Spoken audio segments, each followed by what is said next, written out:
Ex-Dirjen Mineral dan Batubara Kementerian ESDM, Gatot Bambang Ariono, resmi ditetapkan oleh Kejagung sebagai tersangka kasus dugaan korupsi timah pada Rabu 29 Mei 2024.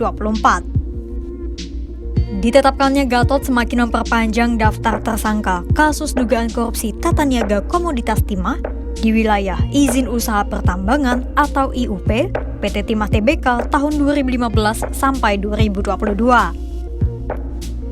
Dugaan kasus korupsi yang disebut-sebut terbesar di Indonesia itu telah melibatkan 22 tersangka di dalamnya.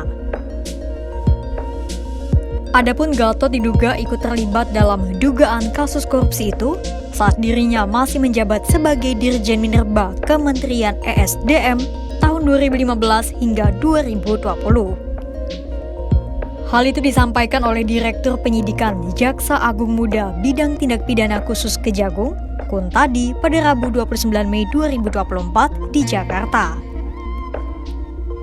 Sebelum ditetapkan sebagai tersangka, Bambang Gatot Ariono terlebih dahulu dihadirkan sebagai saksi.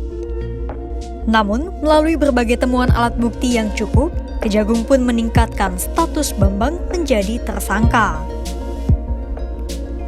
Adapun dalam kasus ini, Bambang disebut berperan mengubah Rencana Kerja dan Anggaran Biaya atau RKAB tahun 2019.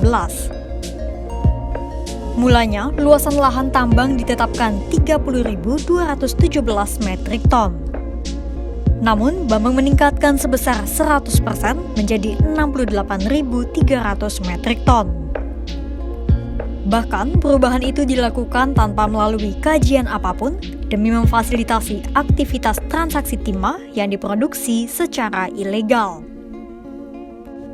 Untuk itulah, Bambang ditetapkan sebagai tersangka dan diduga melanggar Pasal 2 Ayat 1 dan Pasal 3 Junto Pasal 18 UU Pemberantasan Tipikor.